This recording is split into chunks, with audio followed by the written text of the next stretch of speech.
السلام علیکم، میں ہوں بلال خان، آپ دیکھ رہے ہیں MBK۔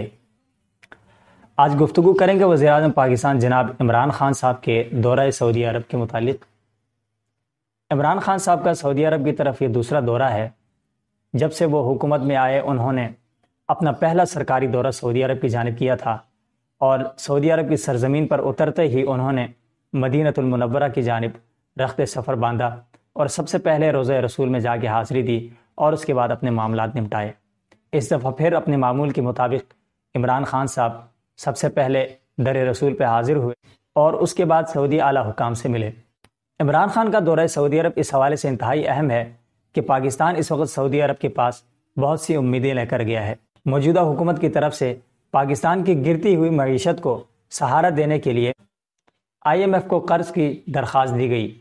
جسے IMF کی مضبوط اور ناقابل تسلیم شرائط کی وجہ سے مجبوراً واپس لینا پڑا۔ پاکستان IMF سے مایوس ہو کر دوبارہ سے اپنے حلیف ممالک کی جانب جا رہا ہے، اور سعودی عرب کے اس دورے میں وزیر اعظم عمران خان کے ساتھ وزیر خزانہ جناب اسد عمر اور وزیر اطلاعات و نشریات فواد چودھری بھی شامل ہیں۔ عمران خان نے ولی عہد محمد بن سلمان اور سعودی فرمانروا شاہ سلمان بن عبدالعزیز سے ملاقات کی۔ اس ملاقات میں عمران خان نے ان کو پاکستان کی معیشت کی گرتی ہوئی صورتحال سے آگاہ کیا اور ان سے امداد کی اپیل کی۔ اس کے ساتھ ہی انہوں نے پاکستان کے اندر سعودی عرب اور عرب ممالک کے جتنے بھی انویسٹرز ہیں ان کو پاکستان میں سرمایہ کاری کی دعوت دی۔ اسی ضمن میں ریاض میں ایک بہت بڑی کانفرنس کا انعقاد ہوا۔ اس کانفرنس کا نام انٹرنیشنل اکانومک کانفرنس رکھا گیا، جس میں دبئی، متحدہ عرب امارات، سعودی عرب اور پاکستان کے کئی ایسے سرمایہ کار موجود تھے جن سے یہ توقع کی جا رہی تھی کہ وہ پاکستان میں سرمایہ کاری کر سکتے ہیں۔ ان لوگوں کو کنونس کرنے کے لیے عمران خان نے اس تقریب میں کئی سوالات کے جواب دیے، اپنی مجبوریاں، اپنے حالات اور پاکستان کی صورتحال سے لوگوں کو آگاہ کیا۔ عمران خان نے جس بات پر سب سے زیادہ زور دیا وہ یہ ہے کہ پاکستان کی موجودہ جو صورتحال ہے یہ وار آن ٹیرر کی وجہ سے ہے، ایک ایسی جنگ جس میں ہمارا کوئی کردار نہیں تھا، مگر ہمارے اوپر مسلط کر ہمیں اربوں ڈالرز کا نقصان دیا گیا۔ ہماری معیشت کے ساتھ ہمارے ملک کا امن و امان بھی برباد ہوا اور ہزاروں لوگ اس جنگ کے نتیجے میں اپنی جانیں گنوا بیٹھے۔ عمران خان نے پاکستان کے اندر معدنیات اور دیگر وسائل کے متعلق بڑی تفصیلی گفتگو کرتے ہوئے کہا کہ ہمارے پاس گیس کے ذخائر موجود ہیں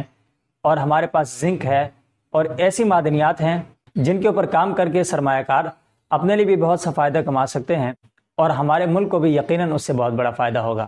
عمران خان کی تقریر میں کچھ چیزیں بڑی یونیک تھیں۔ ایک تو ہمیں محسوس ہوا کہ کوئی ایسا بندہ ہے جو ہماری ترجمانی کر رہا ہے، یعنی عمران خان فی البدیہہ تقریر کر رہے تھے اور جس طرح کے بھی سخت سوالات ان سے کیے گئے بڑی شائستگی کے ساتھ انہوں نے جواب دیا۔ عموماً عمران خان صاحب کے بارے میں ہم سب کا یہ گمان ہے کہ وہ لہجے کے سخت ہیں اور بڑے اسٹریٹ فارورڈ ہیں، لیکن ابھی نظر آ رہا ہے کہ بڑی متانت کے ساتھ وہ سوالات کا جواب دیتے ہیں، ملک کے حالات کو وہ سمجھنے کی پوری کوشش کر رہے ہیں۔ یہ بات میں اس لیے کہہ رہا ہوں کہ یہ ان کا حکومت میں آنے کا پہلا تجربہ ہے اور یقیناً انہیں بہت سی چیزیں سیکھنی ہوں گی، اپنوں سے پہلے والوں سے بھی اور اپنی موجودہ صورتحال سے بھی۔ عمران خان نے وہاں کے سرمایہ کاروں کو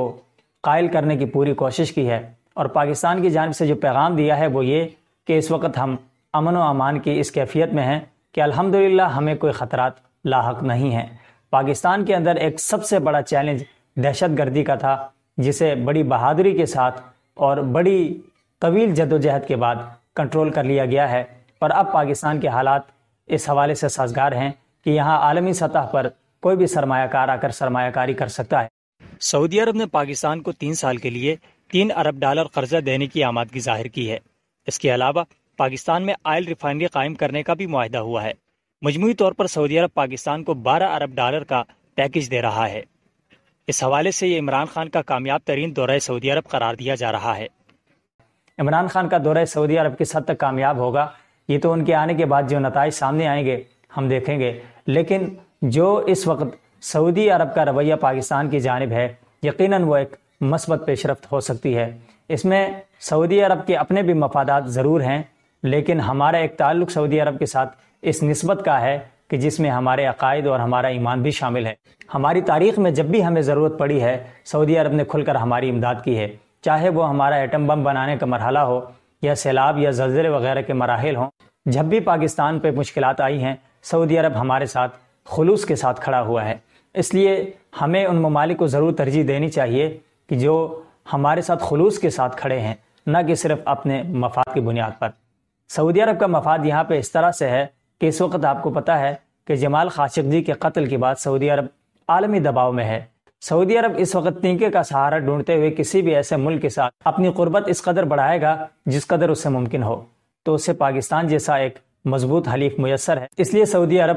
یقیناً پاکستان کی اس مشکل صورتحال میں ساتھ دے گا، کیونکہ اس میں پاکستان کا بھی مفاد ہے اور سعودی عرب کا بھی مفاد ہے۔ اگر سعودی عرب اور متحدہ عرب امارات کے انویسٹرز پاکستان میں سرمایہ کاری کرتے ہیں اور اس کے بعد عمران خان کا دوسرا سرکاری دورہ مہاتیر محمد کی طرف ہے، یعنی ملیشیا کی طرف، وہاں سے بھی عمران خان اگر کامیاب ہو جاتے ہیں اور انویسٹرز کو لا کر پاکستان کے اندر سرمایہ کاری کروانے میں اور پاکستان پر جو قرضوں کا ایک بوجھ ہے اس سے پاکستان کی جان چھڑانے میں کامیاب ہوتے ہیں، تو یقیناً ایک بہت بڑی کامیابی ہوگی، مگر اس کے لیے اہم ترین معاشی پالیسی بنانی ہوگی۔ ابھی تک جو صورتحال ہمارے سامنے آ رہی ہے اس میں یہی نظر آ رہا ہے کہ معاشی صورتحال ایک بہت بڑا چیلنج بن کر عمران خان، جناب اسد عمر اور حکومت کا منہ چڑھا رہی ہے۔ اس صورتحال سے چھٹکارے کے لیے جتنی جلدی اور اچھی کوششیں ہوں گی وہ ملک و ملت دونوں کے مفاد میں ہے، اور خود عمران خان اور ان کی پارٹی کے حق میں اس لیے بہتر ہے کہ وہ اپنی حکومت کو برقرار رکھنے کے لیے اس طرح کے اقدامات کریں گے، ورنہ عوام جس کیفیت میں ہے، عوام کے لیے شاید یہ حالات برداشت کرنا مشکل ہے۔